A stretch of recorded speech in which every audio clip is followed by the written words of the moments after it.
Buenas noches, estimados y estimadas docentes. Gracias por acompañarnos en este ciclo de webinar organizado por la DIFOTS, Dirección de Formación Docente en Servicio. En este webinar, el tercero, la temática que vamos a abordar es cómo realizar el acompañamiento socioafectivo y cognitivo a nuestros estudiantes desde nuestro rol tutor a distancia. Ante todo, agradecemos y felicitamos a todos los docentes que nos acompañan esta noche. Reciban el cordial saludo del Ministerio de Educación por el interés que demuestran y el compromiso constante en esos espacios de aprendizaje que compartimos mutuamente en estas transmisiones en vivo. Agradecemos su compromiso a fin de responder a necesidades socioemocionales, tanto nuestras para poder fortalecernos y así también poder ayudar a nuestros estudiantes. Quien les habla, Alejandra del Río Cisniegas, psicóloga y especialista de la Dirección de Formación Docente en Servicio, Minedu, los acompañará en este webinar hasta finalizar. Me acompañan también dos expertos en el tema, Fernando Loyola Ángeles, él es especialista en psicología aplicada al aprendizaje y el trabajo, con amplia experiencia en el sector a nivel regional. Docente de pre y posgrado, especializado en el desarrollo de competencias, gestión de personas y coaching. Gracias, Fernando, por acompañarnos. Asimismo, Diana Rodríguez, ella es coordinadora de tutoría y orientación educativa de la Dirección General de Educación Básica Regular del Ministerio de Educación, licenciada en Psicología Clínica con una maestría en docencia universitaria, con estudios en terapias de artes expresivas, amplia experiencia en acompañamiento de niños, adolescentes y adultos. Igualmente le damos la bienvenida. Empezamos el desarrollo de esta conferencia indicándoles la dinámica que vamos a seguir. Responderán nuestros invitados a 4 preguntas que les iré haciendo a lo largo de cada uno de los bloques, pero asimismo ustedes podrán acompañarnos con sus inquietudes a través de los comentarios que se realizarán en línea y podrán ser contestados al finalizar este webinar. Igualmente, en este momento en las pantallas vamos a compartirles el correo para que puedan a través de él hacernos llegar sus inquietudes sobre la temática. difots016@minedu.gov.pe.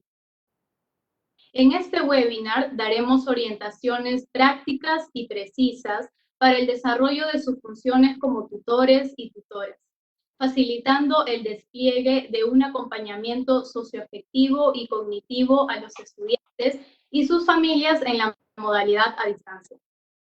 Esto es un contexto completamente distinto a cualquiera que hayamos pasado, en donde las familias están poniendo toda su atención en una forma de responder que involucra los retos económicos, sanitarios y sociales, y continuará así a lo largo de las semanas y meses que vienen.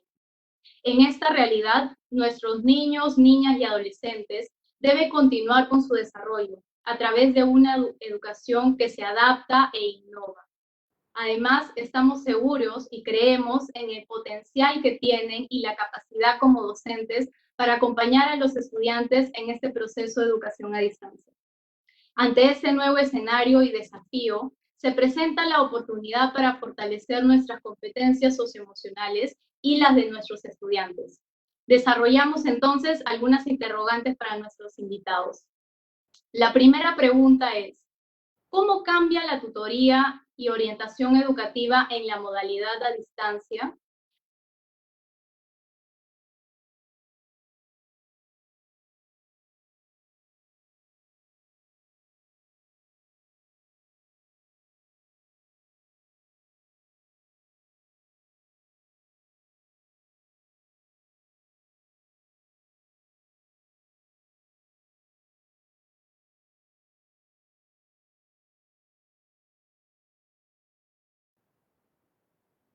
Buenas noches, maestros y maestras. Agradecemos su participación.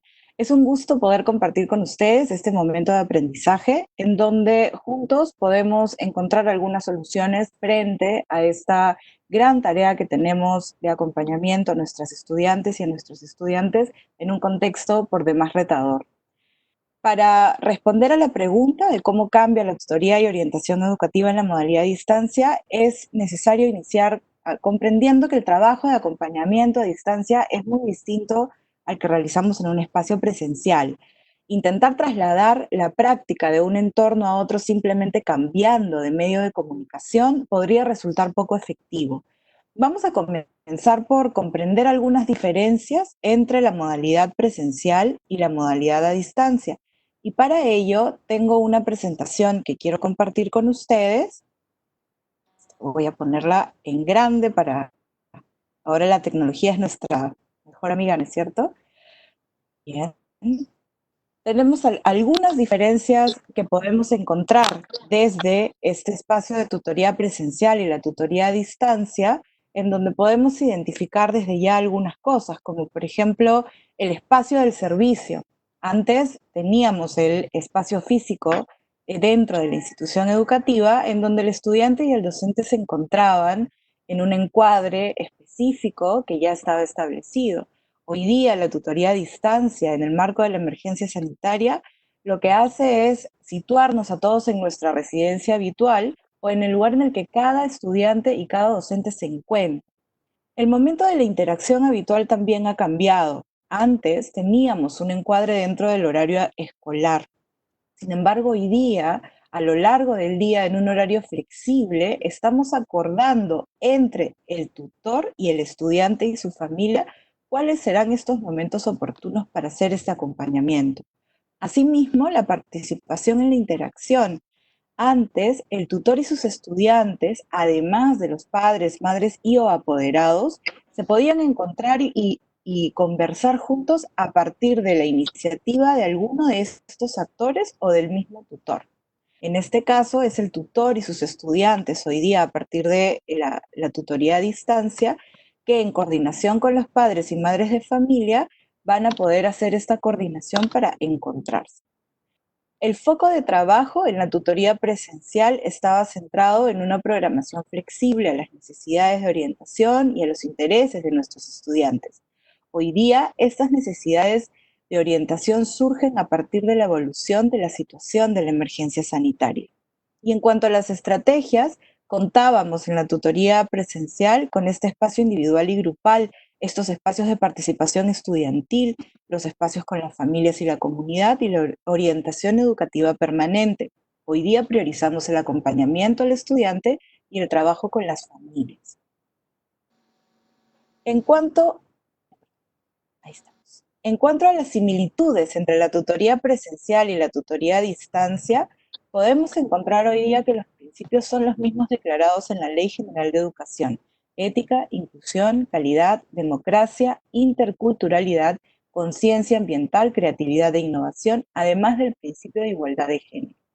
En cuanto a los enfoques, mantenemos los enfoques transversales que nos manda el Currículo Nacional de la Educación Básica. Las dimensiones personal, social y de los aprendizajes se mantienen en ambos formatos. Nuestras líneas de acción siguen siendo la formativa, promocional y preventiva. En cuanto a estrategias, encontramos que la tutoría individual y la grupal, los espacios de participación estudiantil, espacios con familia y comunidad y la orientación educativa es permanente. Para este contexto del estado de emergencia sanitaria, en el marco de la estrategia de Aprendo en Casa y la modalidad a distancia, estamos priorizando la tutoría individual, la orientación educativa permanente y los espacios de acompañamiento a la familia. Y en cuanto al rol de tutor, mantenemos este rol. Todos los docentes somos responsables del acompañamiento socioafectivo y cognitivo de nuestros estudiantes.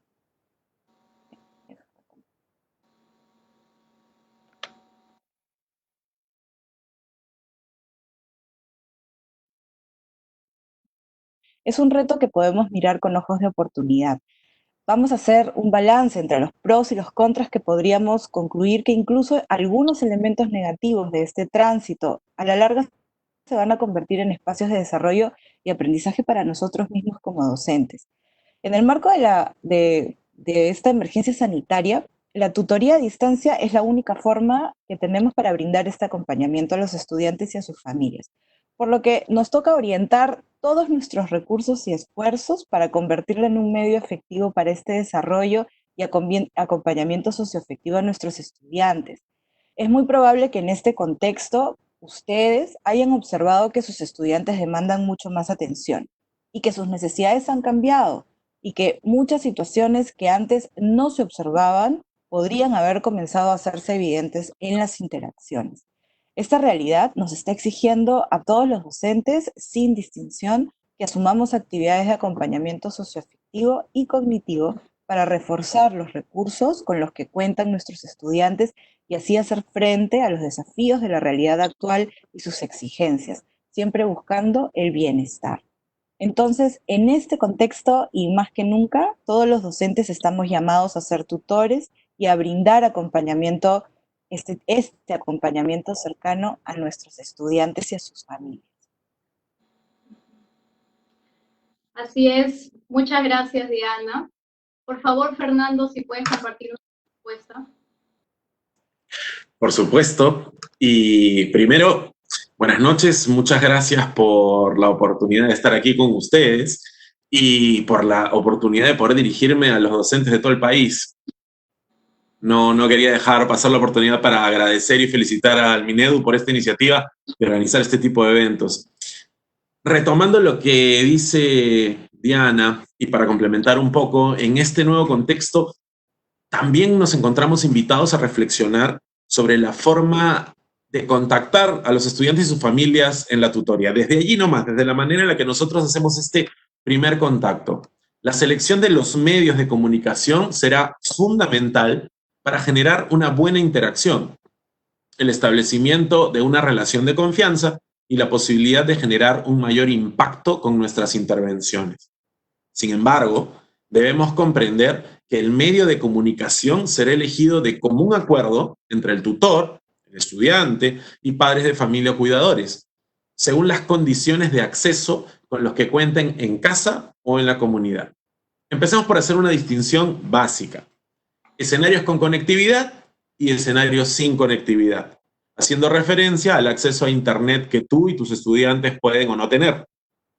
Y acá es donde empieza la lógica de conexiones. Si tú y tus estudiantes se encuentran en un escenario de conectividad, podrán hacer uso de diferentes medios para desarrollar los espacios de tutoría. Este vendría a ser el escenario ideal. Sin embargo, si tú tienes conectividad, pero tus estudiantes no, deberás acompañarlos en el escenario sin conectividad, priorizando la comunicación por mensajes de texto o telefónicos. En otro escenario, si tus estudiantes sí tienen conectividad, pero tú no, deberás de trabajar en el escenario sin conectividad. Es importante tomar en consideración estos escenarios, ya que probablemente debas trabajar en una combinación de ellos dependiendo de la realidad de cada uno de tus estudiantes y sus familias. Pasar esto por alto podría traernos inconvenientes. Más allá del medio elegido, la empatía, el respeto y la confianza pueden tomar formas no verbales, verbales y gráficas, y no podemos perderlas de vista. Y como en todo proceso de aprendizaje de un lenguaje nuevo, en este caso el lenguaje del acompañamiento a distancia, será la práctica la que nos conduzca hacia el dominio. Asimismo, es importante siempre considerar los aspectos de seguridad al usar cualquier herramienta virtual.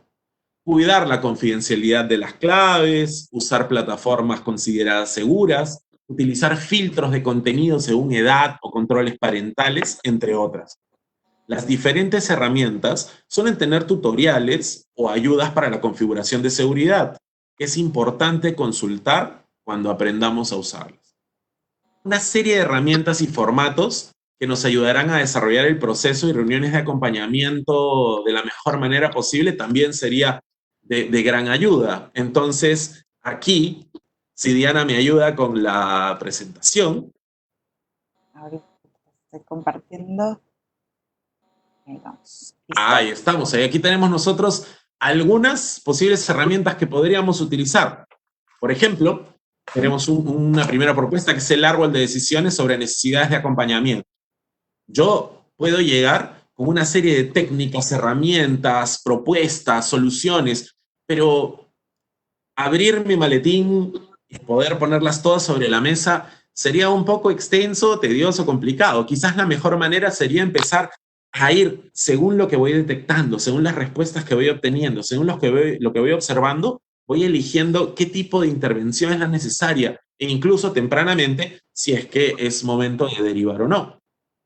Luego, también podríamos tener una lista de chequeo para reuniones o acompañamientos. ¿Qué es lo que sucede aquí? Cuando nosotros hablamos de una lista de chequeo, lo que estamos proponiendo es la posibilidad de tener todo lo que necesitamos para que la reunión funcione bien. Y entonces, con esta relación, vamos marcando aquellos elementos que tenemos para que no se nos olvide nada en el camino.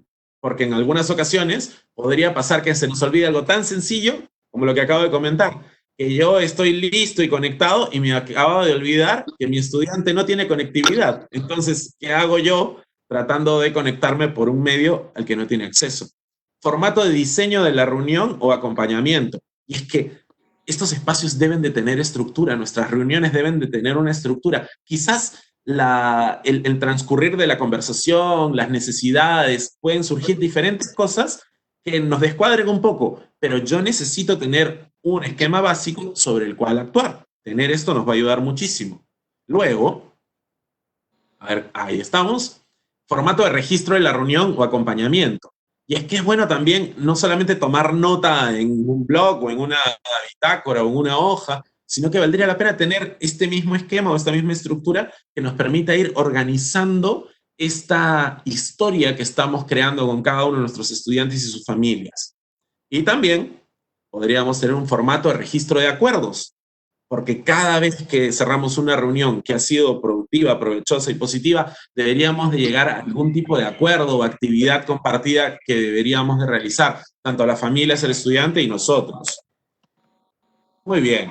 También tenemos nosotros un formato de plan de seguimiento, porque viene el tema y cuándo voy a hacer el seguimiento y qué formato va a tener este seguimiento y con qué frecuencia se va a dar y qué espero que suceda.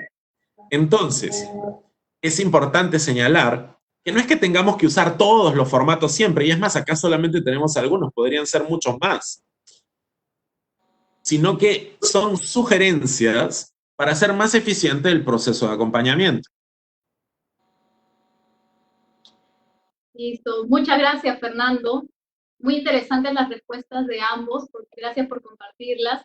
Por un lado, nos comenta Diana de algunas similitudes y diferencias que hay entre esta tutoría que ya se venía dando de manera presencial y cómo ahora se va a dar de manera a distancia. Y por otro lado, nos comenta Fernando la importancia de este primer paso, que es delimitar cuál va a ser el medio de comunicación para entablar esta tutoría con los estudiantes. Antes de pasar al bloque número 2, quiero mandar algunos saludos de docentes que nos están viendo en esta transmisión en vivo, ¿no? Nos dicen ICA, la región ICA presente, Cajamarca, La Libertad, Iquitos, Arequipa, Apurímac, Lima, UGEL 1, 4, 6, y otros que se están incorporando poco a poco. Muchas gracias por compartir con nosotros este espacio de aprendizaje virtual. Ahora ingresamos al bloque número 2. La pregunta es, ¿cómo desarrollar la tutoría individual en esta modalidad a distancia? Nuevamente empezamos contigo, Diana.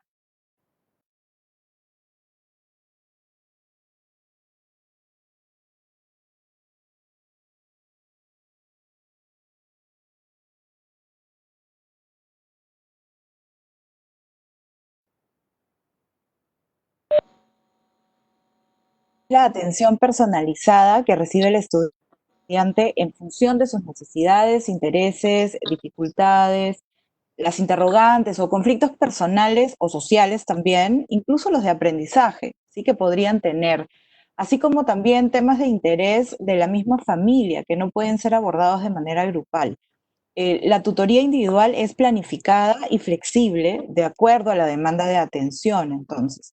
Como ya se ha mencionado, es nuestro trabajo como docentes tutores lograr que en el proceso de acompañamiento a nuestros estudiantes se trabaje y se reflexione acerca de su desempeño en estos espacios autorreflexivos que nosotros proponemos para que nuestros estudiantes sean capaces de identificar dónde están sus oportunidades de mejora y también dónde están estas grandes capacidades que están consiguiendo, estos logros que están ya desarrollando. En esa línea, lo que se propone Aquí es un proceso de intervención de 4 pasos. Y estos 4 pasos yo creo que va a ser mejor si es que se los pongo también en este PPT que tenemos preparado. Es más sencillo mirarlo así en diapositivas. Entonces, en estos 4 pasos, comenzamos con el primer paso que nos dice que es importante identificar. Y para esto es necesario desplegar una serie de herramientas para que los tutores puedan reconocer cuál es el problema que presenta nuestro estudiante, qué es esta problemática que se está presentando, ya sea trabajando directamente con él o ella o indirectamente a través de la familia, porque a veces es la familia la que viene con la consulta, con la preocupación. Es importante que en este primer paso nosotros mantengamos una escucha activa y empática, centrada en el estudiante y en lo que la familia está transmitiendo, para poder entender cómo está viviendo la situación problemática, cómo está siendo el contexto y su realidad particular. También es muy importante en este primer paso que nosotros indaguemos acerca del lugar donde viven, qué recursos tienen a la mano para trabajar el acompañamiento, qué tipo de carencias o necesidades podrían estar teniendo en familia, cuál ha sido el impacto de la emergencia sanitaria en esta situación familiar, si es que han habido lamentablemente algún tipo de enfermedad o fallecimiento de uno o más integrantes, y cómo está impactando también de manera económica a la familia. La comunicación debe ser siempre clara y precisa, brindando la oportunidad de escuchar sin juzgar, con la finalidad de generar confianza entre las partes y poder identificar estos objetivos a trabajar con nuestros estudiantes. El segundo paso tiene que ver con generar recursos. Se plantea un futuro realizable. Aquí es importante que nosotros podamos mirar con nuestros estudiantes hacia cuál es el horizonte que debería orientarse, convenciéndolo de su capacidad para lograr lo que se propone. El objetivo en este punto es que el estudiante pueda reconocer cuáles son estos recursos que tiene ya para enfrentar la situación que tiene enfrente, pero también cuáles son estos otros recursos que necesita conseguir o desarrollar, cuáles son estas habilidades que necesitamos ayudarlo a potenciar. Por supuesto, el trabajo con el entorno familiar va a ser fundamental, sobre todo cuando hablamos de niños y niñas pequeños, pero no dejar de lado que los adolescentes también necesitan que nosotros podamos acompañar incluso a sus familias. Un tercer paso tiene que ver con la organización para la acción. Aquí lo que buscamos los tutores es articular los recursos, necesidades y oportunidades, generando un conjunto de propuestas que sean posibles y motivadoras, que conduzcan al estudiante y se aplica también a la familia hacia la acción. Algunas preguntas guía para este paso podrían ser, por ejemplo, ¿qué has pensado hacer al respecto? La idea es poder establecer algunas acciones claras y precisas que nuestros estudiantes necesitan realizar para poder salir adelante, para poder sobrellevar la situación en la que se encuentran o el problema al que se enfrentan. Hay que recordar que se trata de establecer una estrategia, ¿sí? Otra pregunta que podríamos realizar es ¿cuándo o cómo o dónde harías esta acción que estás proponiendo hacer? La forma y los tiempos van a ser siempre muy importantes. Debemos precisar cómo serán realizadas estas acciones, quiénes estarán involucrados, cuál es este campo de protección y de acción que tiene alrededor nuestro estudiante para poder realizar estas acciones, cuáles serán los pasos a seguir, incluso identificar también los obstáculos y los apoyos a los que que puedan tener a su alrededor, ¿no? Aquí es importantísimo que podamos encontrar y determinar qué le podría impedir al estudiante lograr sus objetivos. Y esto puede tener causas familiares, sociales, afectivas, económicas, etc. Un buen plan de acción lo que necesita es construirse considerando las condiciones que pueden significar un obstáculo. Por ejemplo, mi plan no podría ser, nos vamos a reunir en videoconferencia 2 veces por semana cuando nuestros estudiantes no cuentan con dispositivos electrónicos disponibles para tal fin, ¿no? Entonces, tenemos que hacer que sea realista también. A la vez, tenemos que identificar también estos agentes que pueden ayudar al estudiante a cumplir sus metas, esta red de soporte con la que cuenta, como algunos miembros específicos de la familia, o agentes comunitarios o personal de la institución educativa, psicólogos, compañeros, etc. Aquí otra pregunta que podríamos hacer es, ¿cómo puedo ayudarte? Y el tutor debería aprovechar esta oportunidad creada a partir del establecimiento de este vínculo de confianza adecuado para plantear estas diferentes opciones que tiene de ayudar al estudiante. Y esto también nos ofrece un encuadre, porque no podríamos ofrecerle algo que no se podría cumplir, ¿de acuerdo?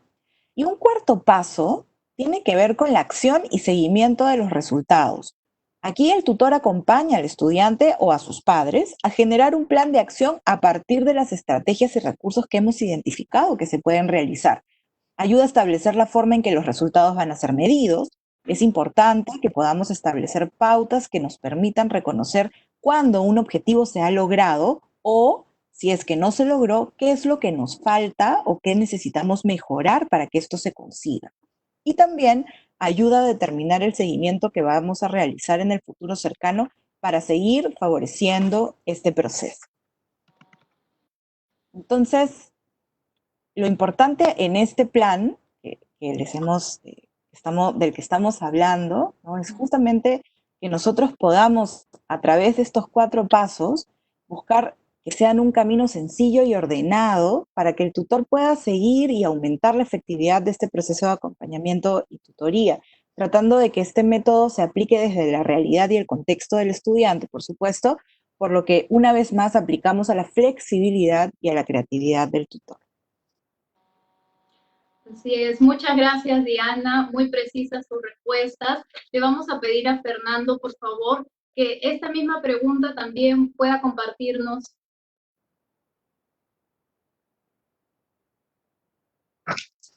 Muy bien, resulta importante en este punto, complementando lo que ya dijo Diana, y en verdad este modelo de 4 pasos no solamente es integrador y bastante completo, sino que nos permite tener esa estructura de la que veníamos hablando hace unos instantes. Resulta importante realizar 2 recomendaciones a tener en cuenta sobre el proceso de acompañamiento, teniendo en cuenta lo que el tutor podría encontrar durante las reuniones. Una primera recomendación es que el tutor debe estar atento a que los estudiantes se encuentren expuestos a situaciones de riesgo o presenten conductas de riesgo. Esto no es tan sencillo como lo era antes porque uno podía mirar y tener cerca a los estudiantes. Ahora en remoto es quizás un poco más difícil, pero no imposible si es que ponemos todos nuestros recursos en esta nueva forma de observación.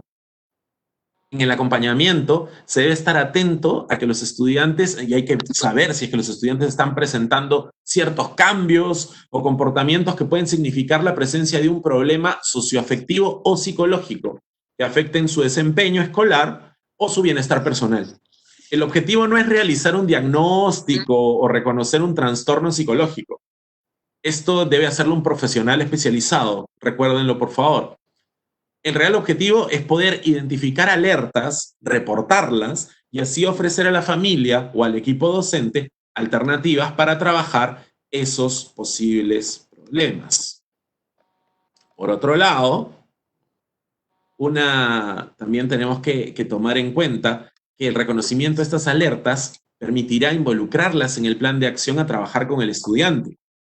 Estas acciones incluyen la derivación oportuna a los agentes y canales ya establecidos para el apoyo y protección de los menores, de acuerdo con los marcos normativos que se tienen, como los lineamientos para la gestión de la convivencia escolar, la prevención y la atención de la violencia contra niñas, niños y adolescentes, y el nuevo Código de los Niños y Adolescentes, entre otros, según las situaciones.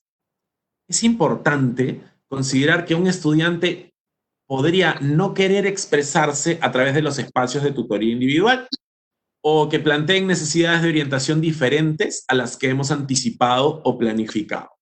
El acompañamiento socioafectivo implica brindar soporte cuando lo necesita el estudiante y según sus intereses, siendo flexibles, fomentando el vínculo y mostrando al tutor como un aliado. De esta manera, establecemos y promovemos la confianza. Una segunda recomendación se refiere a la integración de iniciativas en planes de acción para obtener mejores resultados. que conlleve el trabajo colegiado con otros docentes y agentes de la institución educativa para lograr mejores resultados. El tutor debe constituirse en el nexo entre la familia y el estudiante y la escuela, velando no solo por el trabajo de tutoría en sí mismo, sino promoviendo el diálogo necesario con los docentes encargados de la formación cotidiana. Se trata de poner a la comunidad educativa al servicio del desarrollo y el bienestar del estudiante. Muchas gracias a ambos por su respuesta, a Fernando y a Diana. Veo que se están incorporando también docentes desde Amazonas, Huancavelica, Ancash, San Martín, Lima Provincias. Veo de Cepagua, Atalaya, Ucayali. Les mandamos muchos saludos y les agradecemos que estén acompañándonos en este espacio. Entonces, Diana nos ha compartido cuáles son los 4 pasos específicos para poder hacer esta tutoría. Y por su parte, Fernando también nos ha comentado qué importante son poder identificar estas alertas que podamos ver en nuestros estudiantes y también considerar importante trabajar de la mano con un profesional de la salud mental, porque si bien podemos dar estas alertas, no es la idea que el docente realice algún descarte psicológico o algún diagnóstico, ¿no? Entonces, vamos a ingresar al bloque número 3. La pregunta es, ¿cómo desarrollar la orientación educativa de manera permanente en este contexto que estamos viviendo de educación a distancia? Te invitamos, por favor, Diana, a responder la pregunta.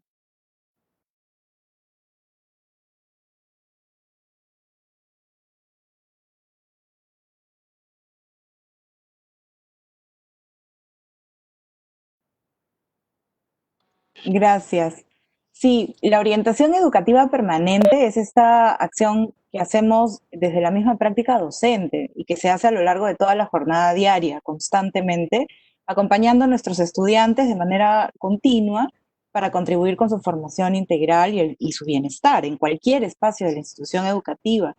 Entendemos que es un proceso de ayuda específica y espontánea que realizan todos los docentes para poder contribuir con el desarrollo de nuestros estudiantes y del grupo de estudiantes también, ya sea que estén o no a nuestro cargo, y es a partir de situaciones que emergen de una necesidad del estudiante o que también identificamos como docentes, ¿no?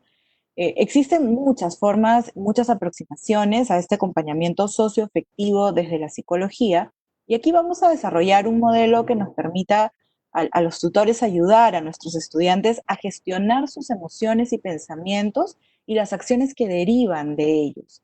El trabajo como tutores nos debe entonces, basarse en la observación de la conducta, estar muy pendientes de lo que estamos observando, de lo que estamos sintiendo en nuestro grupo, para poder ayudarlos a gestionar estas emociones y acompañar su desarrollo socioafectivo. Y esto hoy en día es muy importante. Si bien la participación de las familias en este proceso es de acompañar el desarrollo, ¿no? Tomando en cuenta las condiciones generadas por esta emergencia sanitaria, es de mucha ayuda, pero en el caso de los niños más pequeños va a resultar indispensable además, por lo que la participación de los padres y las madres o cuidadores principales es un requisito fundamental que nosotros debemos tomar en consideración. La gestión emocional implica 4 variables. Es importante que podamos identificarlas, que podamos decidir, que podamos analizar y que podamos regular estas variables. Entonces, una forma directa y confiable para ayudar la gestión de las emociones es entender cómo nuestros pensamientos y emociones desencadenan en la conducta, delimitando los comportamientos que el tutor o los docentes están observando en el estudiante, incluso las familias, ¿no? Los papás, las mamás están encontrando conductas que se desencadenan de una serie de pensamientos y emociones.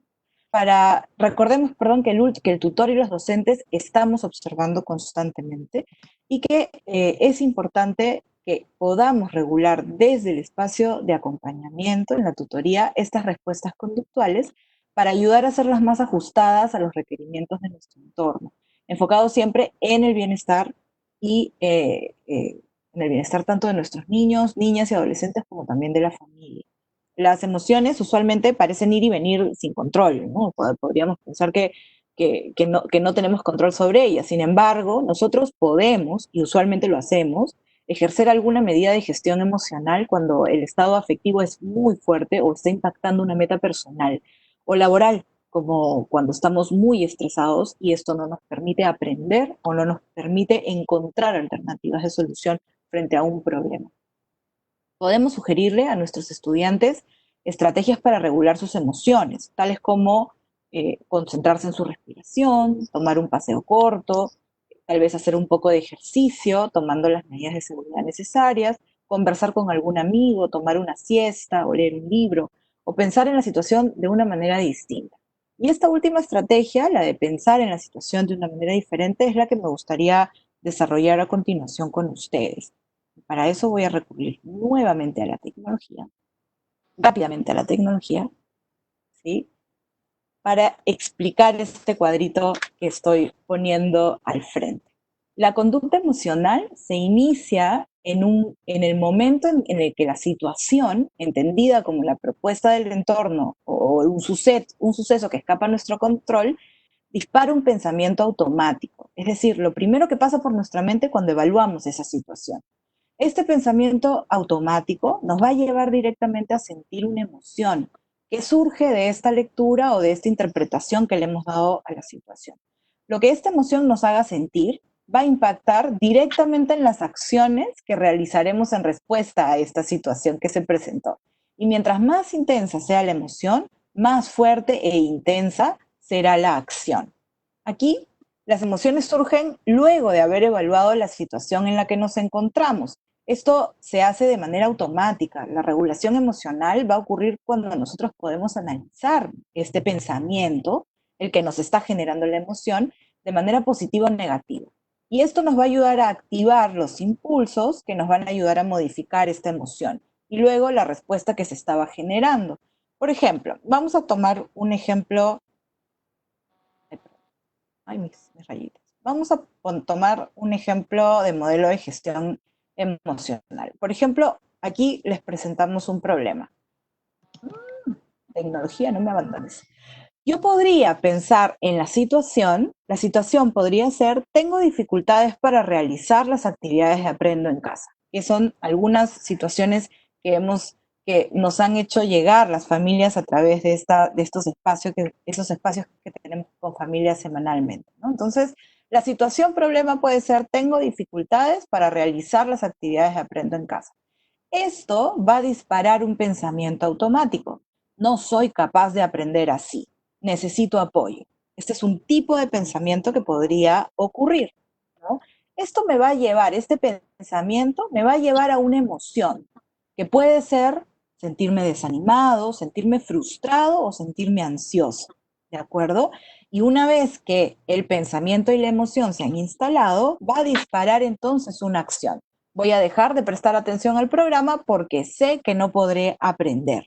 Y esto nos está diciendo que en este ciclo de emoción, de situación, pensamiento, emoción y acción, nosotros debemos atender desde el momento en el que surge la situación, ¿no? Entonces aquí, en el modelo de gestión emocional, el tutor debe ayudar al estudiante a plantear pensamientos alternativos que respondan a otras posibles interpretaciones de la situación, de tal manera que se puedan cambiar estas emociones tal vez de cólera o de ansiedad o de frustración o ira por otras que puedan ser controladas de una mejor manera. Entonces aquí podríamos pensar que en esta situación problema tengo dificultades para realizar las actividades de aprendo en casa. Si yo cambiara este pensamiento de no soy capaz de aprender así por tal vez otra alternativa, como sería tengo cierta dificultad para aprender así, pero ¿no? Podría encontrar tal vez esta es una situación nueva para mí, lo nuevo necesita de un periodo de adaptación, ¿no?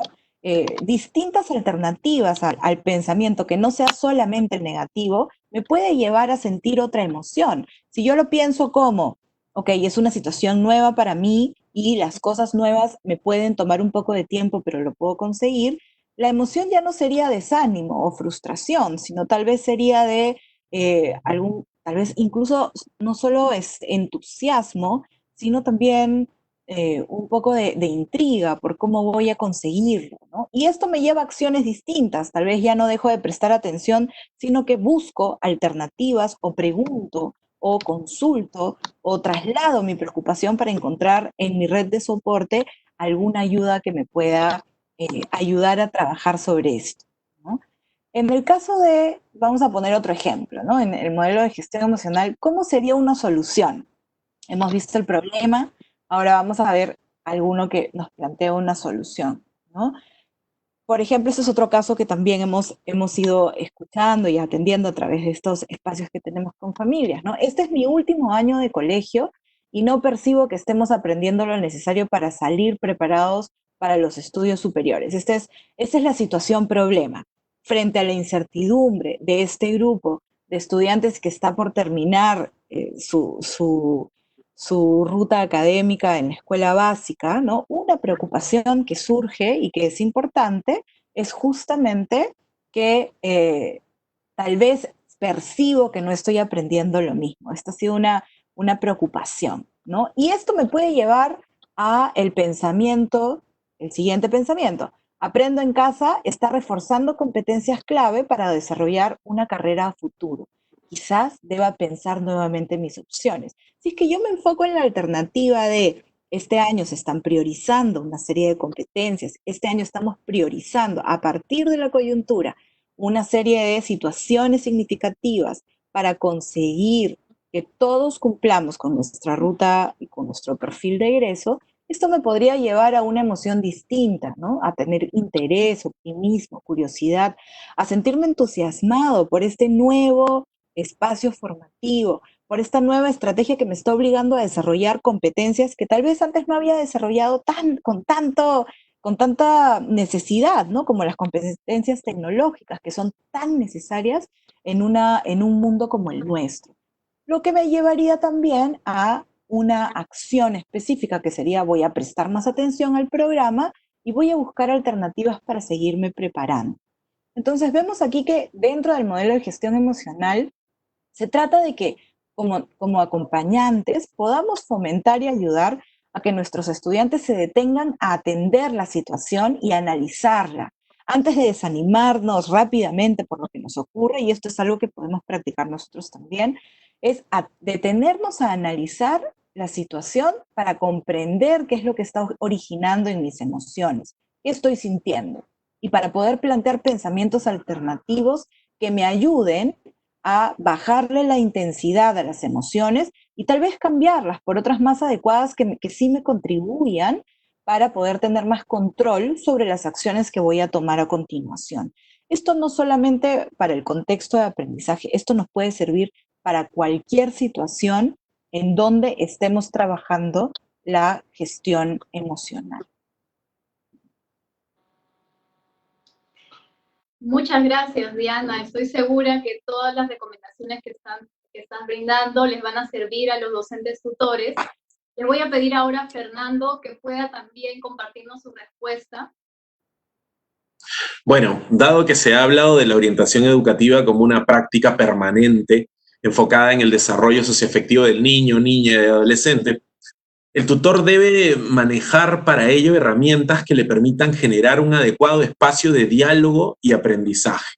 Se propone el uso de 3 prácticas clave. Primero, pensemos en la escucha activa y consciente, de la cual ya nos ha comentado un poco Diana y me gustaría complementar.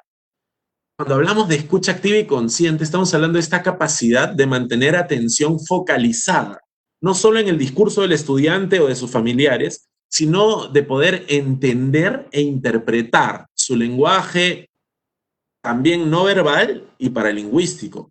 De allí, si es que contamos con escenarios de conectividad y podemos tener una videoconferencia, funcionaría muy bien.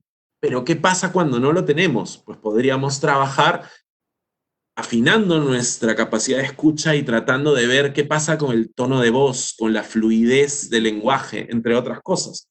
Una sugerencia es que si se usan medios de conexión digital y en la medida de lo posible, se puede usar video y audio para ver y escuchar al estudiante. Aunque la comunicación sea vía telefónica o por mensaje de texto o correo electrónico, la práctica de escucha activa implica que el tutor pueda prestar mucha atención a lo que el estudiante quiere decir y a la expresión de sus emociones. Es necesario pedir al estudiante que verbalice lo que siente, incluso ayudándose con emoticones, dibujos u otros recursos a la mano. Quizás hoy en día el lenguaje de los emojis sea un lenguaje que nosotros no solamente tenemos que aprender, sino que también tendríamos que estar tan familiarizados para poder conocer qué representa cada uno de ellos y de esta manera interpretar un poco este lenguaje que para nuestros estudiantes es natural ya. Y nos podemos estar perdiendo gran parte de la expresión emocional justo por no entender este lenguaje. Segundo, el diálogo apreciativo. La técnica de diálogo e indagación se concentra en las fortalezas y recursos de las personas. El diálogo apreciativo a mí me gusta mucho justo por eso, porque podemos tener una conversación para renegar y frustrarnos y fastidiarnos y la verdad les juro que después de eso quizás uno sienta alivio o se puede sentir peor, pero lo que sí nos queda claro es que la realidad no cambió. En cambio, si es que yo me baso en fortalezas y recursos, puede que de allí extraiga el plan que estoy buscando. Es este cambio de mirada del que nos hablaba Diana hace un momento con la estructura y que luego se conectaría con este plan de acción del que también hemos estado hablando. Vamos a llevar a nuestros estudiantes hacia la autorreflexión y el cambio de conductas, entendido como la búsqueda del desarrollo o de un futuro mejor. El tutor debe despertar la capacidad que todos tenemos de convertir en realidad nuestras expectativas. Dicho de otro modo, si el tutor logra que el estudiante se conecte con su propia seguridad y confianza en sus recursos, y es que aquí tenemos que pensar en los recursos que tiene cada uno de nuestros estudiantes y enfocarnos en ellos, y de esta manera elevar su autoestima, aumentamos la posibilidad y la probabilidad de que éste se esfuerce más para lograr el objetivo propuesto. Tercer elemento importante, validación emocional. Esta es una práctica que nos permite trabajar con el estudiante a partir de lo que siente y piensa, a partir de su evaluación de las situaciones que lo rodean. Se trata de validar y dar cabida a los afectos surgidos en el niño, niña o adolescente en su vida cotidiana y en sus diferentes interacciones sociales. La técnica parte de la premisa de que las emociones no son buenas ni malas, y esto es algo que sí tenemos que trabajarlo muchísimo y tenerlo muy presente. No hay emociones buenas y malas. Lo que sí hay dosis de emoción que nos pueden desbordar. Y aquí, de hecho, puedo irme a dos ejemplos. Por lo general, últimamente he estado leyendo en redes sociales que no dejes que el miedo te paralice. El miedo es tan malo, el miedo no te deja avanzar. Oigan, el miedo es lo que nos impide tirarnos por la ventana, porque yo tengo miedo de caerme y que me muera. Y gracias a eso sigo acá entero y puedo estar hablando con ustedes. Por el otro lado, queremos gente que siempre sonría y esté feliz. Bueno, les comento que gracias a Dios, ahora que está de moda decirle tóxico a todo, también ya existe la felicidad tóxica, pues, ¿ya? Entonces hay que tener cuidado con eso, porque no existen emociones buenas y malas, sino que sus dosis son las que podrían interferir. Simplemente son una expresión natural de nuestra lectura del mundo, de nuestro entendimiento del mundo. El tutor debe siempre indicar explícitamente al estudiante que lo que siente es normal, ya sea alegría, ira, tristeza, miedo, y que en todo caso eso que siente puede ser conversado para que le permita regularlo y tomar decisiones y acciones adecuadas al entorno y a lo que necesita. De lo que se trata finalmente es alentarlos a que desplieguen estos espacios de soporte emocional y clima de acogida a través del diálogo, haciendo un uso efectivo del tiempo que disponen. Y es que se apunta al desarrollo tanto cognitivo como socioafectivo del estudiante, lo que hace menester que pueda generar un balance entre ambas dimensiones del proceso de aprendizaje con su ayuda. Así es. Muy interesante, muchas gracias por sus respuestas a ambos. Creo que han dejado bastante claro, por un lado, la participación de los padres y madres o cuidadores y qué importancia tiene que puedan también vincularse y estar al tanto de ese trabajo que se viene realizando, ¿no? Para trabajar de manera conjunta. Igualmente, como todos tenemos claro, el fin último del proceso de tutoría es aprender a regular estas emociones, estas respuestas conductuales, y ahí bien Diana nos ha dado el modelo de gestión emocional, ¿no? Y bueno, finalmente Fernando nos ha compartido 3 recomendaciones muy concisas y súper prácticas, que es la escucha activa y consciente, el diálogo apreciativo y la validación emocional, ¿no? Qué importante es validar las emociones de nuestros estudiantes, nuestras propias emociones también. Entonces, vamos a continuar con el bloque número 4. En este caso, la pregunta sería, ¿cómo trabajar con la familia para que contribuya a este desarrollo socioafectivo que estamos mencionando justamente de sus hijos e hijas, ¿no? Diana, por favor, si puedes compartirnos su respuesta.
Para que esta estructura se genere, ¿no? Requieren que el tutor primero se encuentre actualizado en torno a la crisis sanitaria, porque esto es un pedido de información, y sus relaciones con otros temas de actualidad, como seguridad, trabajo, economía. Es importante que podamos comprender, explicar y clarificar el contexto, ¿no? Y ubicar al tutor en una posición generadora de confianza, ¿no? Por otro lado, es importante mantener un en la reunión que nos permita seguir una secuencia que va de la necesidad al plan de acción. Una persona que reconoce un objetivo comunicativo claro y un diálogo alineado a este objetivo va a confiar más en su interlocutor que aquella que participa de una conversación que es errática, circular, sin un foco claro, ¿no? También es importante que cuente con herramientas, con prácticas de acuerdo al nivel que puedan ser de utilidad para las familias. Escuchar es muy importante, pero es importante recordar también que hemos mencionado que muchas personas buscan orientación y que esperan recibirla. Para ello, es importante que sepamos que ustedes cuentan con orientaciones que están preparadas justamente para las familias y que publicamos semanalmente en las plataformas del Minedu, en Aprendo en Casa, y que también existen normas que contienen orientaciones para el trabajo con familias, como la Resolución Viceministerial 093 y la Resolución Viceministerial 097. Estas contienen recomendaciones para este contexto de emergencia sanitaria específica, pero quiero reforzar la idea de que en Aprendo en Casa hay un espacio específico donde todas las semanas se pone información, artículos, cartillas, infografías, videos que pueden servirles de utilidad para trabajar con familias. Escuchen de manera activa también, con la finalidad de profundizar y comprender estas necesidades, tal y como lo mencionaba Fernando hace un rato, la escucha activa, ¿no? Tener claras cuáles son las preocupaciones y las condiciones por las que atraviesa la familia en estos momentos. Hay que tomar nota de estos puntos clave, ¿no? Eso sería una muy buena idea, tomar nota de los puntos clave para evitar que se nos pierda información relevante y que tengamos que plantear nuevamente estos modelos para comprender mejor la situación. Hay que mantener una actitud positiva con un fundamento realista. Tal vez esto sea una de las cosas más difíciles, ¿no? La actitud positiva en un momento como este puede ser complejo. Acompañar a las familias en el proceso para mejorar sus prácticas y fortalecer sus competencias parentales o apoyar a sus hijos para que logren sus objetivos requiere de una mirada de oportunidad. Es decir, que nosotros podamos ser capaces de confiar en que la familia tiene lo necesario para lograr lo que se propone. Si nosotros le trasladamos esta confianza a la familia, ellos van a sentir que son capaces de hacerlo. También es importante que promovamos que las familias compartan sus experiencias con otras familias a través de entornos virtuales para formar una red de soporte entre ellos, en la que puedan aprender de sus buenas prácticas, ¿no? Y que se brinden también contención. Esto es lo que queremos con la comunidad educativa. Entonces, si ponemos en práctica estas sugerencias, es muy probable que la confianza se instale de manera sólida en la relación que tienes ya con las familias, con los padres, madres y cuidadores. Y quiero repetir algo que ya hemos dicho antes. Se trata de un método que debe aplicarse desde la realidad y el contexto de cada familia, por lo que una vez más apelamos a la flexibilidad, a la sensibilidad y a la creatividad de nuestros tutores. Diana, muchas gracias. Solo te voy a pedir si nos puedes repetir la primera recomendación, porque parece que hubo ahí un problema con el audio y los docentes nos están pidiendo. La primera parte, hiciste una recomendación antes de ingresar a las buenas prácticas. ¿Sí puedes repetir eso, por favor? Sí, les estaba comentando que hablábamos del encuadre, ¿no? De lo importante que es sentar las bases para el trabajo con las madres, padres y cuidadores, es poder generar estructura. Cuando se acercan a nosotros a pedirnos orientación o ayuda, lo que las personas esperan, nuestros estudiantes, las familias esperan, es encontrar una respuesta que satisfaga sus necesidades. Y por eso es tan importante que nosotros podamos tener una estructura clara sobre lo que van a encontrar, ¿no? Esto de estar actualizados frente a lo que la emergencia sanitaria nos está trayendo, cómo podemos tratar temas de actualidad, que además son muy importantes para nosotros mismos también, ¿no? Para poder cuidarnos, para poder afrontar y comprender y explicar y clarificar también el contexto en el que estamos ahorita todos juntos. No sé si es que repito todo, de repente lo que sí podemos mencionarles ahorita a todos los que nos están viendo en este momento es que todo lo que estamos conversando hoy está en una guía, en unas orientaciones que ya están publicadas en Aprendo en Casa, hoy día han aparecido publicadas. En un ratito más les voy a mostrar cómo llegar a esta guía para que ustedes puedan ver el detalle de todo lo que hemos conversado, lo que ha aparecido en el PPT, las orientaciones que estamos dando, lo van a encontrar ahí para que no se preocupen si es que algo se me perdió a la hora que hablé. En el audio. Sí, con muchas gracias, Diana. Creo que con eso has podido concluir la parte que había habido un problema con el audio, pero ya está perfecto. Ahora, por favor, sí te voy a pedir, Fernando, que puedas compartirnos tu punto de vista, ¿no? A esa respuesta. Perfecto. Un punto clave en el acompañamiento a las familias es fijarnos en las competencias parentales. Estas son las capacidades prácticas que tienen las madres y los padres para cuidar, proteger y educar a sus hijos e hijas y asegurarles un desarrollo suficientemente sano. En el contexto actual, resulta indispensable trabajar sobre ellas pensando en nuestros estudiantes. Otro punto importante, y siguiendo las propuestas que ya mencionaba Diana de la RUM 093-2020, resulta indispensable que como tutor tomen en cuenta las siguientes recomendaciones al momento de trabajar con padres, madres y cuidadores. Nuestra primera recomendación es, por favor, que utilicen medios y formas de comunicación con las familias que resulten efectivas en este contexto. Además de tomar en cuenta si se trata de un escenario con o sin conectividad, cosa que ya les comenté, consideren, por favor, que los mensajes deben ser breves, puntuales, sólidos y centrados en soluciones.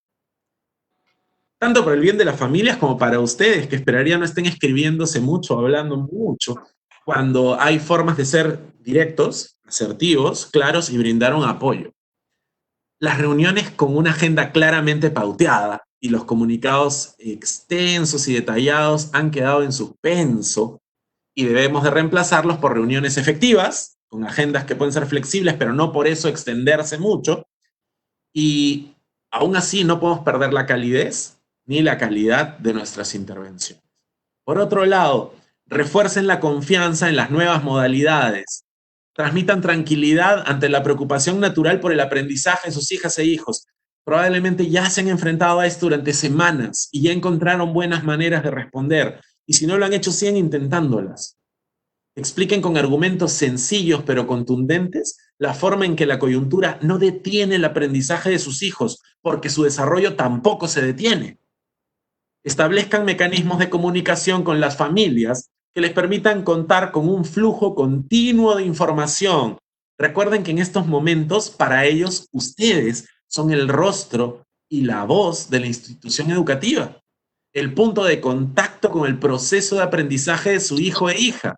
Quizás por eso es que están tan aprensivos y tan intensos en algunos casos. Entendámoslos. Ustedes son la figura y la cara de la educación para ellos. Brinden la mayor cantidad de información posible a las familias sobre los avances y logros de sus hijos, sin saturar, como les he dicho, pero que sea suficiente, de manera que se sientan involucrados en su proceso de aprendizaje. O sea, atrás quedaron esas sorpresas de las calificaciones o de los avances. Tratemos que sientan este seguimiento tanto más cercano que antes. Mantengan siempre una actitud de apertura y de escucha con las familias, comprendiendo que la preocupación natural ante la incertidumbre, porque el ser humano no nació para vivir en la incertidumbre, y de ahí vienen muchas cosas, desde los chismes hasta la búsqueda de información, desde lo negativo hasta lo positivo. Y esta preocupación se intensifica por la proliferación de noticias falsas, la magnificación de eventos negativos, y ahí las noticias no ayudan mucho porque lo negativo lo hacen gigantesco y lo positivo lo ponen pequeñito, y la rápida difusión de una actitud negativa. La actitud negativa se contagia con mayor intensidad que la positiva. Entonces, por favor, conviértanse en proveedores de objetividad y optimismo. Tarea compleja, ya lo mencionó Diana, pero no por eso vamos a decir que el traje nos quedó grande. Nos lo podemos poner y podemos salir a tratar de generar esto en nuestros estudiantes y sus familias, siempre basados en hechos e información de fuentes confiables, por favor. Recuérdenles, además, que cada persona es dueña de su aprendizaje, pero que la familia comparte la responsabilidad por los logros de este proceso, por lo que es indispensable desarrollar recursos, y acá viene esta lista hermosa que a todos nos cae, desarrollar recursos en la familia como la paciencia, el respeto, el cuidado, la empatía, la resiliencia, que es un término que está tan de moda, pero que tenemos que aprender no solamente a entenderlo, sino a abrazarlo y desarrollarlo, y sobre todo, el cariño. Que nunca falta, nunca sobra, pero tenemos que lograr que siga creciendo.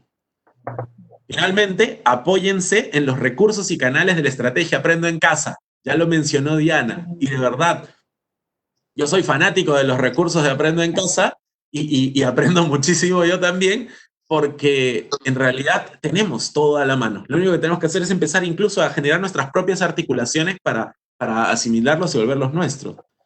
Estos recursos complementan muy bien la labor de tutoría, brindando herramientas para los padres, madres y cuidadores. Entonces, eso es lo que tenemos. esperamos que los utilicen.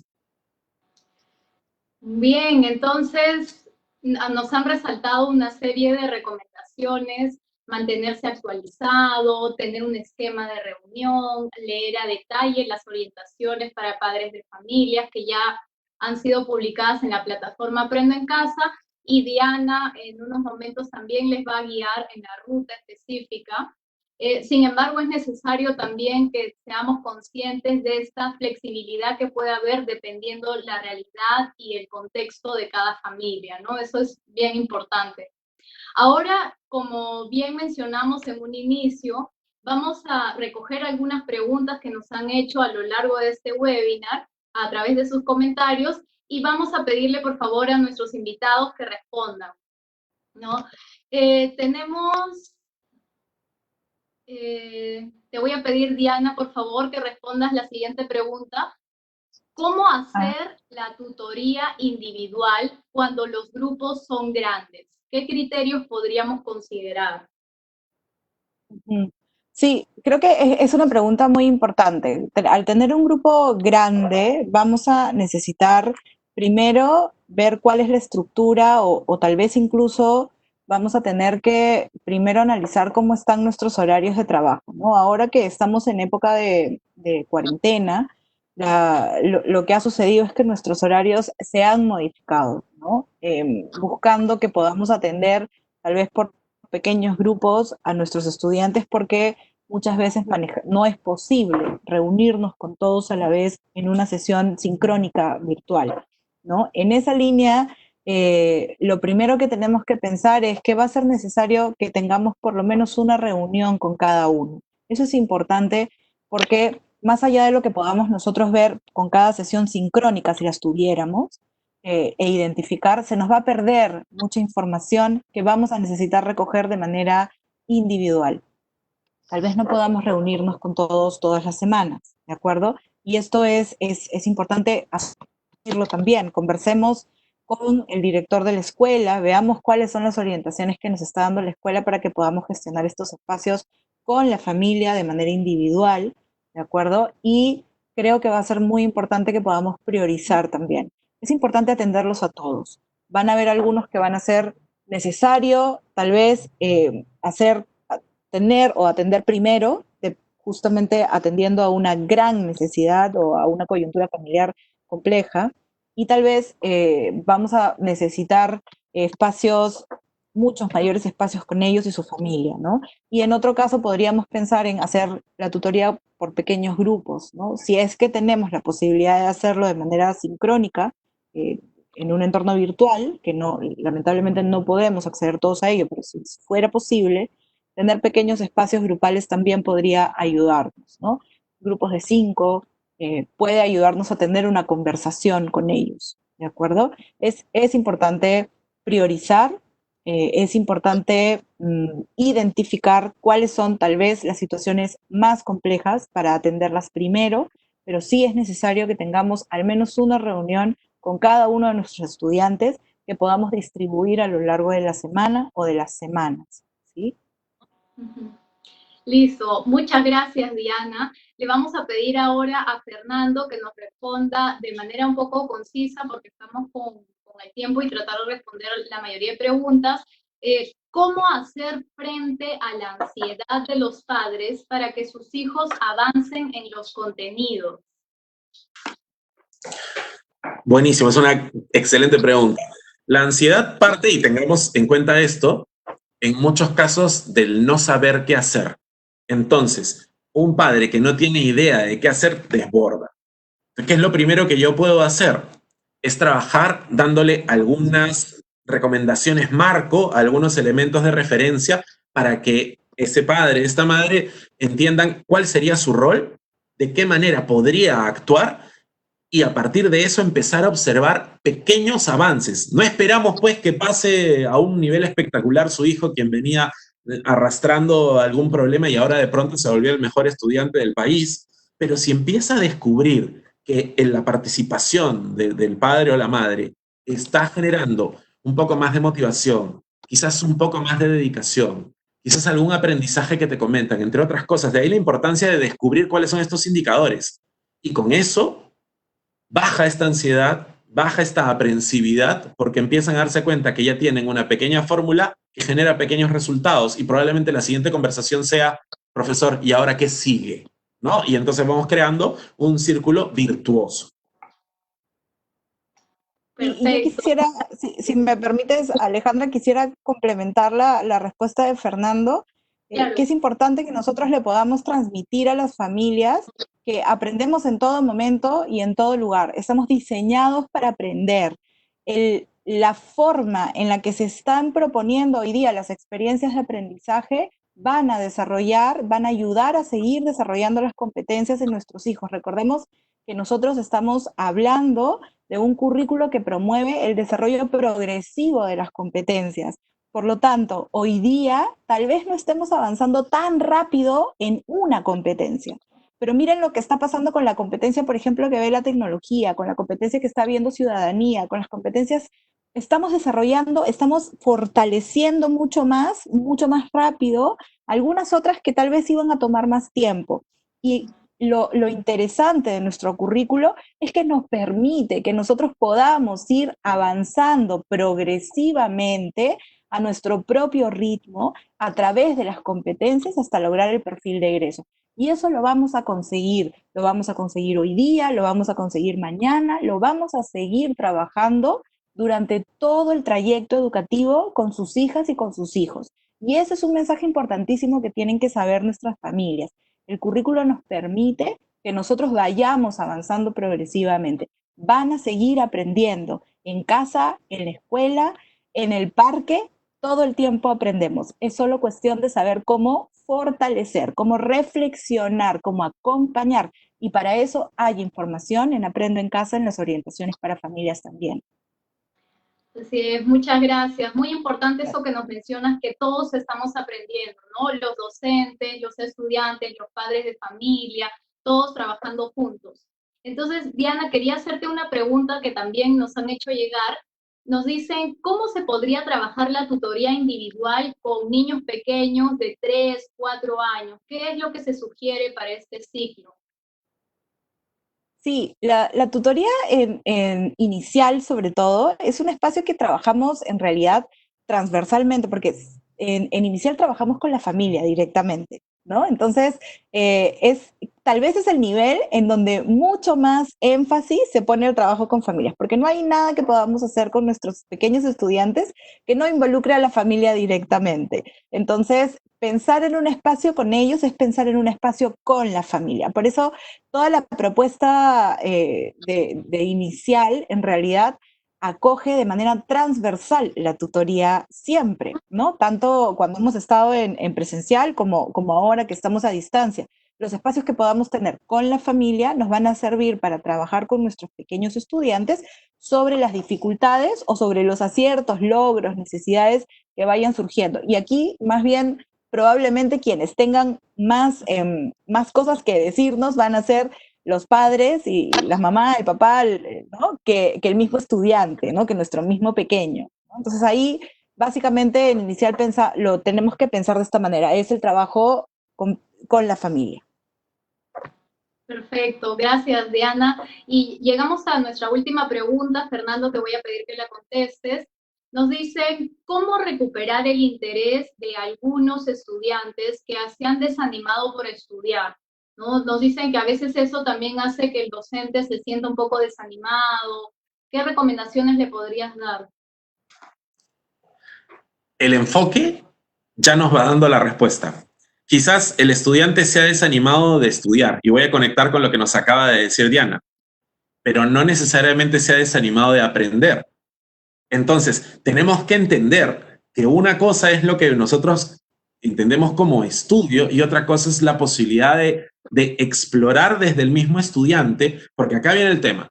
Y nos vamos al ejemplo que nos puso Diana hace un rato, ¿no? Quizás la desmotivación está en los grados mayores porque, estoy terminando el cole y la verdad no estoy preparado para el mundo de allá afuera y justo tocó pandemia en mi quinto de secundaria. Entonces, ¿ya para qué? El famoso ¿ya para qué que utiliza muchas personas en este momento. ¿Ya para qué? Bueno, entonces vamos a hablar, y hace un rato hablábamos de esta mirada apreciativa. Entonces empecemos por el lado de qué te gusta, qué te interesa, qué quieres lograr. Si es que yo planteo la lógica no desde hoy y el problema, sino desde cómo te estás mirando pensando en la generación de un objetivo a futuro, es más, yo puedo recuperar eso que está generando la desmotivación. No es que yo quería, terminando el colegio, hacer tal cosa que ya no se va a poder. No sé, seguir mis estudios superiores. Bueno, hablemos de tus estudios superiores. ¿Qué es lo que quieres estudiar? ¿Qué te gustaría hacer y por qué? Ahora, ¿cuál es la ruta que te lleva hasta allá? Entonces, yo voy a esquivar el problema para irme de frente al futuro deseado y construir hacia ese futuro deseado un plan que me permita generar esta reconexión del estudiante. Entonces, ¿qué sí le interesa? Ya sé que no le interesa, ahora quiero saber qué sí. Quiero conectarme con ese sueño caído para ver cómo podríamos reformularlo de tal manera que siga existiendo. Entonces, es una labor de repensar la situación y de tratar de utilizar todos los recursos. Si es que aún así la situación es mucho más compleja y tenemos a alguien que no ve norte, no ve futuro, está todo en negro, deberíamos de pensar en la posibilidad de derivar, porque quizás estamos ante alguien que de verdad ya necesita cierta asistencia profesional. Ujú. Listo. Perfecto. Muchas gracias por sus respuestas muy precisas, muy útiles. Vamos a agradecer a todos los que están con nosotros también y vamos culminando este webinar, ¿no? Este tercer webinar denominado Cómo realizar el acompañamiento socioafectivo y cognitivo a mis estudiantes desde mi rol tutora a distancia. Para cerrar, vamos a dar algunas ideas fuerza que hemos visto ya a lo largo de este webinar. En primer lugar, Diana nos comentaba de estas similitudes y diferencias que encontramos. Por ejemplo, algunas similitudes, vamos a ver, son los mismos enfoques, los mismos principios, las mismas dimensiones, líneas de acción, ¿no? En cuanto a la tutoría individual, vemos como segundo lugar que es una atención mucho más personalizada al estudiante, que hay 4 pasos que ahora lo vamos a ver también que están en las orientaciones. El primero, identificar a partir de la escucha activa y empática. El segundo, generar recursos frente a ello. El tercero, organizarse para la acción, ¿no? Articulando estos recursos, necesidades y oportunidades. Y finalmente, tomar acción, ¿no? Para poder hacer un seguimiento también de estos resultados. Como un tercer punto para destacar, vemos que los tutores son este nexo entre la familia, el estudiante y la escuela, ¿no? Y es importante por eso mantener constante comunicación entre el docente que acompaña día a día al estudiante y el docente tutor, ¿no? Y como cuarta idea, vamos a comentar que es importante también que el docente pueda empaparse de estas orientaciones que se están brindando desde el ministerio y que Diana nos ha mencionado, este modelo de gestión emocional, ¿no? Para el acompañamiento socioafectivo y nos puede ayudar así también a gestionar las emociones, los pensamientos, las acciones de nuestros estudiantes. Finalmente, la escucha activa es permanente. Ahí es muy importante la validación emocional que hagamos de nuestros estudiantes y trabajar de manera conjunta con las familias, ¿no? Utilizando el medio de comunicación que mejor se acomode según el contexto en el que estamos. Bueno, de esta manera, estimados, estimadas, hemos llegado al final de este webinar. Les agradecemos mucho a todos aquellos docentes que nos acompañan de distintas partes de nuestro país, a todas las personas que nos han seguido durante esta casi hora y media que estamos en la transmisión. Y le voy a dar las palabras a Diana para que pueda ya despedirse y agradecemos su participación, ¿sí? Diana, tal vez en ese momento puedes aprovechar también para decir la ruta de las orientaciones. Ya, perfecto. Voy a compartir ahorita mi pantalla. No sé si está en pantalla ahorita. Sí. Aprendo en casa. Ya. En principio, creo que es importante que todos sepamos que dentro de Aprendo en Casa hay varios espacios importantísimos para nosotros, pero cuando queremos trabajar directamente con docentes, para encontrar esta guía debemos entrar a docentes, luego debemos entrar a gestión de emociones y ciudadanía activa, y aquí vamos a encontrar la guía que les estaba comentando, que ha salido hoy sobre el tema que estamos trabajando. Aquí van a ver ustedes, es una guía preparada para ustedes, en donde vemos orientaciones generales para docentes tutores sobre el acompañamiento socioafectivo y cognitivo a las y los estudiantes en esta modalidad a distancia. Quiero aprovechar también para mostrarles este otro espacio rápidamente, que es de familias, porque las familias necesitan mucha orientación y aquí hay insumos que les van a servir a ustedes para hacer este acompañamiento, desde orientaciones generales sobre cómo las familias pueden acompañar Aprendo en Casa en cada una de sus modalidades, hasta temas de inclusión y atención a la diversidad, seguridad y protección del estudiante en este contexto virtual. Aquí hay pautas y orientaciones específicas sobre cómo cuidarlos. Y en el espacio Somos Familia ustedes van a encontrar una serie de artículos, videos, infografías que están ahí dispuestas para que las familias y ustedes, docentes, tutores, puedan apuntalar sobre los temas importantes. Aquí trabajamos desde cómo aprender del error para verlo como una oportunidad, cómo promover la empatía, cómo acompañar a mi hijo en este espacio de aprendizaje. Entonces, lo que quiero decirles con esto es que estamos preparando, estamos pensando en la gran necesidad que tenemos de acompañar de manera muy cercana a nuestros estudiantes, a nuestras familias y a ustedes. La información está ahí para que ustedes la utilicen. Vamos a seguir sacando y actualizando estos espacios constantemente. Tenemos este espacio, estos streaming con familias todos los jueves a las 6 de la tarde. Así es que es un gusto estar con ustedes hoy día y será un gusto volverlos a ver el jueves a las 6 de la tarde para hablarle a las familias, para trabajar juntos en una comunidad educativa que se sostenga, que aprenda juntos, que siga creciendo y que crezca en bienestar, que es lo que necesitamos hoy día, bienestar. Gracias. Gracias, Diana. Damos, por favor, ahora las palabras para Fernando para que pueda despedirse de todas esas personas que nos han acompañado, ¿no? Docentes y de diferentes regiones. Por favor, Fernando. Muchas gracias. Primero, gracias a todos ustedes por estar aquí, porque definitivamente el hecho de tenerlos después de una jornada de lunes, para mí es una demostración de compromiso y es una demostración de interés, y más allá de cumplir con una función, es esa forma en la que ustedes viven su rol y están inspirando a una generación completa en medio de una situación para la cual nadie nos preparó. Y quiero agradecerles por eso, especialmente a quienes vienen de lugares remotos y se nos han conectado y quizás en otra coyuntura no hubiéramos podido. Bueno, aquí estamos todos conectados. Gracias por estar aquí. Para mí ha sido un gusto compartir con ustedes, bueno, y con Diana y con Alejandra, que esta conversación a mí me ha gustado muchísimo. Y yo quisiera cerrar simplemente diciéndoles que empiecen por ustedes.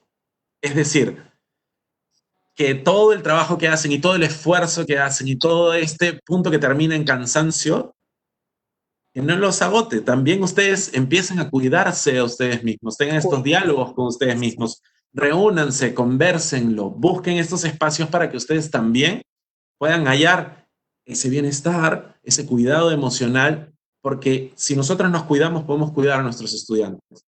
Pero si nosotros mismos no nos cuidamos, entonces tengamos claro que no nos va a ir muy bien en esta gran misión que tenemos. Así que gracias y a cuidarse mucho. Así es, coincido completamente con lo que nos dice Fernando, ¿no? Que es importante cuidar a nosotros mismos para poder así cuidar a los demás. Bueno, damos por finalizado este tercer webinar del ciclo de conferencias que estamos sacando desde la Dirección de Formación Docente en Servicio, denominado Fortalecimiento de las Competencias Socioemocionales en el Contexto de Emergencia Sanitaria. Ha sido un agrado poder moderar con nuestros invitados. Esperemos que vamos a seguir trabajando, ¿no? De manera junta. Quiero decirle a todos los docentes que nos están observando que esta transmisión en vivo y la que ya hemos venido realizando se guardan en el Facebook de Perú Educa, por donde estamos realizando la transmisión en este momento, y si no, también pueden encontrarlo en la página web envivo.perueduca.pe. Asimismo, hacerles recordar que nuestra dirección de correo electrónico difots016@minedu.gov.pe para las inquietudes que puedan tener y tal vez algunas que no se han podido absorber en estos momentos. Muchísimas gracias a todos por sintonizarnos. Los esperamos en otra oportunidad. Hasta luego.